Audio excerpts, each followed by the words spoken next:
Hello. In 2015, a metal detectorist discovered a cache of Viking silver at Watlington in Oxfordshire. There were 186 coins, 7 items of jewellery including silver arm rings, 15 silver ingots and 1 single scrap of gold. It's known as the Watlington Hoard. It was lifted en bloc after it had been reported to the Portable Antiquities Scheme, taken to the British Museum for unpicking and conservation.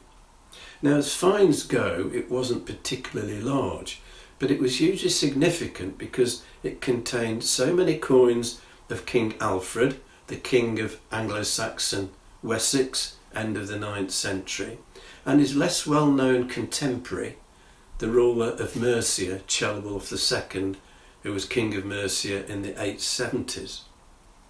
Most of the coins are of a type that are known as cross and lozenge from the design on the reverse, but there were 13 coins that showed Alfred and Celwulf seated side by side beneath a winged figure, so perhaps representing victory or possibly an angel. It's sometimes called a two emperors coin. It's based on a Roman solidus from the late 4th century, when there was a Roman emperor in the Eastern Empire and an emperor in the Western Empire. The Oxfordshire coroner held an inquest and declared that it qualified as treasure under the Treasure Act, and it was then valued by the British Museum's Treasure Valuation Committee at £1.35 million, and it was purchased by the Ashmolean Museum in Oxford. What does it mean to have Alfred and Celwulf side by side on the same coin? It's pretty clear evidence of an alliance between these two. This is Mercia and Wessex in alliance. It's also good evidence that Alfred viewed Celwulf as a contemporary independent ruler. And this contradicts what we thought we knew about this particular period of history. Most of our knowledge comes from a document known as the Anglo Saxon Chronicle. This was begun around about 890 in Wessex by Alfred, and it's a history of the land, goes right back to Caesar's invasion. And that was then sent out to different monasteries around the country, and they then updated it with annual entries of the key events of the year. This is what the Anglo Saxon Chronicle says for 874. So this has been written, less than 2 decades after the event, so it's still fresh in people's minds. And this is what it says. This year went the army. They're talking about what the Chronicle calls the Danish Great Heathen Army, the Vikings. This year went the army from the kingdom of Lindsey to Repton, and there took up their winter quarters. So Lindsey in Lincolnshire, they've come along the River Trent in their longboats as far as Repton in South Derbyshire, and there they're going to spend the winter. Continues, and drove the king of Mercia, Burgrad, over sea, and subdued all that land. And the same year they gave Celwulf, an unwise king's thane, the Mercian kingdom to hold. And he swore oaths to them, and gave hostages, that it should be ready for them on whatever day they would have it. And he would be ready with himself, and with all those that would remain with him at the service of the army. So they are painting Celwulf as a Viking puppet from the very beginning, 874 of his reign. That defeat of Burgrad, that is described in the Chronicle, took place somewhere in South Derbyshire around the Foremark and Ingleby area. And there is a cemetery of 59 barrows in Heathwood near Ingleby where the Danish war dead are buried. There were no trees in 874. This was open land, it's Forestry Commission now. There have been 2 or 3 excavations over the years on the site. The last was 20 years ago. And some of the barrows contained the remains of cremations and ship's nails from the planking on which the bodies had been laid, but some of the barrows appeared to be empty, and the theory is that these were cenotaphs, just commemorative empty burial mounds, and that we're in a period when the Vikings are coming to England not simply to raid but to take land and to settle.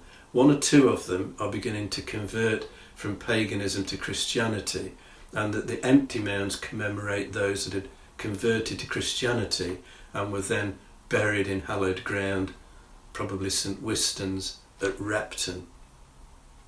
Now, that's 874. Paints Ceolwulf as a Viking puppet, but in 875 and 877, Ceolwulf is signing charters in which he describes himself as Rex Mercianorum, King of Mercia. He is still acting independently.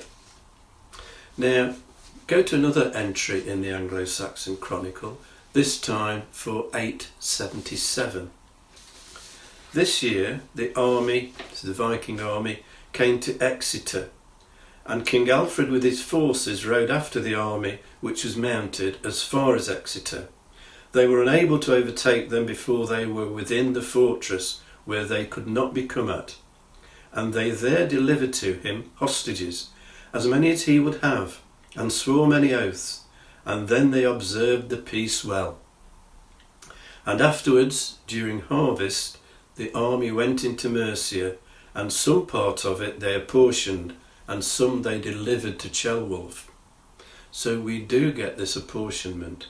Ceolwulf gets the west of Mercia, roughly the West Midlands now.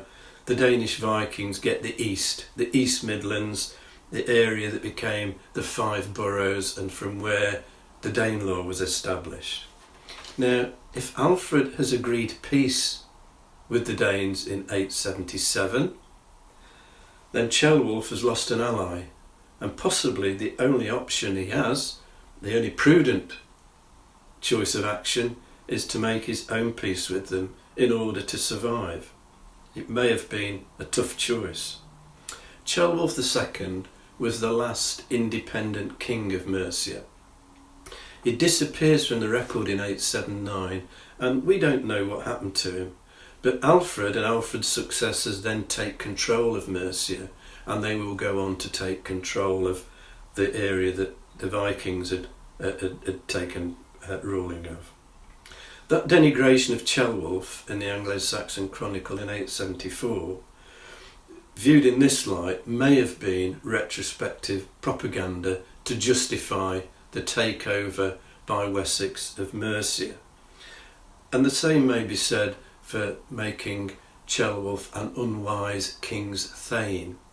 That would suggest he was a kind of middle-ranking noble, a retainer in the king's household. Is almost certainly of royal descent. Now, Alfred won a decisive victory over the Danish Viking army at the Battle of Edington in Wiltshire in 878. Now, the coins in the Watlington Hoard date this hoard to about 878. So it is probable that the hoard was buried by the Vikings as they retreated northwards back to the East Midlands along the route of the old Roman Icknield Street. So this hoard represents a pivotal moment in history and possibly rewrites an important part of it. Now, next time I'm going to talk about a royal device and a stunning jewel that the V&A described as priceless, and they both date to the 15th century, and I shall also reveal the topic for our next new series of videos. If you've enjoyed this video, hit the like and subscribe buttons and click on the notification bell to be informed when the next video is published.